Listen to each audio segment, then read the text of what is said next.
నగల సామ్రాజ్యం పెద్దది. మన వేడుకల్లో నగల పాత్ర పెద్దది.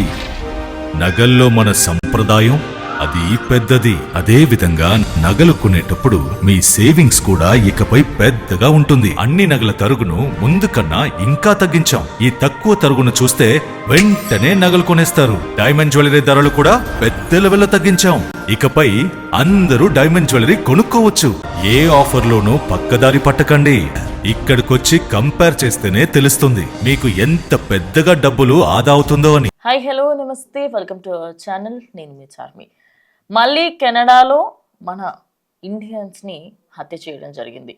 దీనికంటే కొద్ది రోజుల ముందే హిమాన్షి ఖురానా అనే 30 ఏళ్ల అమ్మాయిని గుర్తు తెలియని వ్యక్తులు చంపేశారు. అది మనం మర్చిపోకన్నా ముందే ఈరోజు ఇంకో అబ్బాయికి సంబంధించి ఇంకో ఘటన జరిగింది. అసలు కెనడాలో ఎందుకు ఇలా జరుగుతుంది? కెనడాకి సంబంధించి అసలు ఎందుకు ప్రతిసారి ఇండియన్స్ పైనే దాడి చేస్తున్నారు? దానికి గల కారణాలు ఏమిటి అంటూ ఇప్పటికే ఇన్వెస్టిగేషన్ అయితే స్టార్ట్ అయిపోయింది. దానికి గల కంప్లీట్ డీటెయిల్స్ తీసుకునే ప్రయత్నం చేద్దాము.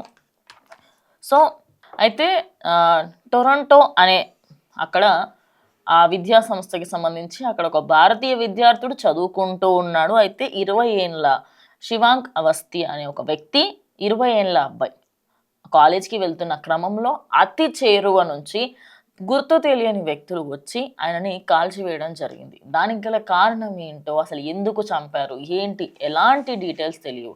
అయితే ప్రజెంట్ దానికి సంబంధించి పోలీసులు ఇన్వెస్టిగేషన్ అనేది స్టార్ట్ చేశారు. అయితే ఈ ఘటన జరిగిన కొద్దిసేపటికే ఆ వ్యక్తికి సంబంధించి ఆ ఏరియాలో ఉన్న చాలామంది అక్కడికి వచ్చి ఆ రక్తం అడుగుల్లో ఉన్న ఆ అబ్బాయిని తీసుకువెళ్ళి హాస్పిటల్లో చేర్చే లోపే ఆ అబ్బాయి చనిపోయినట్టుగా తెలిసింది. మరి మొన్న హిమాన్షి ఖురానా, ఇప్పుడేమో ఈ అబ్బాయి శివాంక్. మరి ఎందుకు ఇలా చంపుతున్నారు? చంపడానికి గల కారణాలు ఏమిటి? భారతీయుల పైన ఎందుకు అంత కోపం అంటూ ఇప్పుడు చాలా మంది కమెంట్ చేస్తున్నారు. అయితే దానికి సంబంధించి ఆ కాలేజ్ యాజమాన్యం కూడా ఒక ట్వీట్ అయితే పెట్టడం జరిగింది. టొరంటో పోలీసులు కూడా పెట్టారు.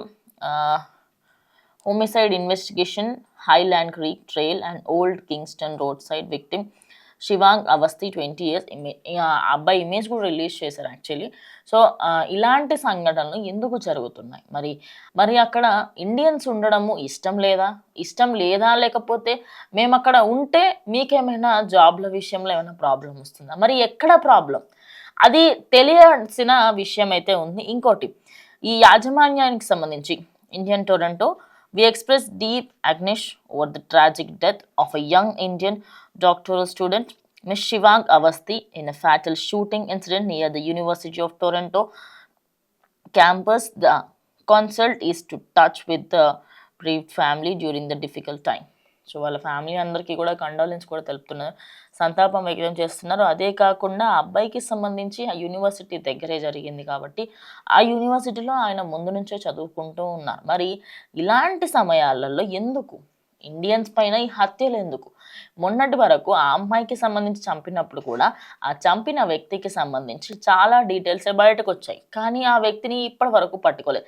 ఇలా చెప్పుకుంటూ పోతే రాష్ట్రాలకు సంబంధించి 2 దేశాలకు సంబంధించి చిన్న చిన్న వాటిని అందరూ పట్టించుకుంటారు. మరి అలాంటిది గుర్తు తెలియని వ్యక్తులు వచ్చి ఇండియన్స్ని అలా చంపుతుంటే దానికి గల కారణాలు ఏమిటని ఎందుకు తెలుసుకోలేకపోతున్నారు? ఆ అమ్మాయి చనిపోయి ఆల్మోస్ట్ 1 monthకు మించే అవుతుంది. మరి ఎందుకు బయటకు రావట్లేదు? ఎలాంటి డీటెయిల్స్ అసలు ఎందుకు బయట పెట్టట్లేదు అనేది చాలా మంది అడుగుతున్న ప్రశ్న. మరి కెనడా జరిగిన ఈ ఇన్సిడెంట్ పైన మీరు ఏమనుకుంటున్నారు? అంటే ఇండియన్స్కి సంబంధించి బంగ్లాదేశ్లో ఒకవైపేమో హిందూస్ అనగా టార్గెట్ చేసి చంపుతున్నారు. ఇక కెనడా, ఇటు అమెరికా ఆ ఏరియాస్లలో హిందూస్, ముస్లిమ్స్ అనేది కాకుండా ఇండియన్స్ అని చూసి టార్గెట్ చేసి చంపుతున్నారు. ఎందుకు ఇంతగానం కక్ష సాధింపులు? దేనికోసం? ఏమైనా పాత కక్షలు ఏమైనా ఉన్నాయా? మరి హిమాన్షికి సంబంధించి, ఇటు ఈ అబ్బాయికి సంబంధించి, అవస్థికి సంబంధించి ఇద్దరికి ఎలాంటి సంబంధం లేదు అంటున్నారు. కానీ ఇద్దరిని చంపిన వ్యక్తులకి సంబంధించి దగ్గరలో, అంటే కొంత దూరంలో నుంచే స్పాట్లో షూట్ చేసి చంపడం జరిగింది. ఇద్దరిని ఇంతే చంపారు. ఆ అబ్బాయికి సంబంధించి ఎలాంటి అంటే ఎవరు చంపారు ఏంటి ఫొటోస్ ఏమి బయటకు రాలేదు. కానీ హిమాన్షి ఖురానాకి సంబంధించి చాలా ఫొటోస్ బయటకు వచ్చాయి. ఆ అమ్మాయిని చంపిన వాడు ఎలా ఉంటాడు ఏంటి, ఏ టైంకి చంపారు, ప్రతి ఒక్కటి తెలిసింది. కానీ ఇప్పటికీ అక్కడి గవర్నమెంట్ ఆయనని పట్టుకోలేకపోయింది. అంటే కావాలనే దాని గురించి పట్టించుకోవట్లేదా? లేకపోతే తెలిసి కూడా ఇది పోతే పోయింది తీ అన్నట్టుగా అనుకుంటున్నారా అనేది కూడా ఇప్పుడు చాలా మంది ఇండియన్స్ ప్రశ్నిస్తున్నారు. మరి కెనడాలో జరిగిన ఈ ఇన్సిడెంట్ పైన మీరేమనుకుంటున్నారు? ఇది కావాలని కుట్రపూరితంగా చేసిందా? లేకపోతే అక్కడ వాళ్ళకి సంబంధించి ఎవరైనా శత్రువులుండి వాళ్ళు కక్ష సాధింపుల కోసం చేశారని ఖచ్చితంగా కమెంట్ చేయండి. ఇది ఇవాల్టి వీడియో. ఇంకో వీడియోతో మళ్ళీ కలుస్తాం.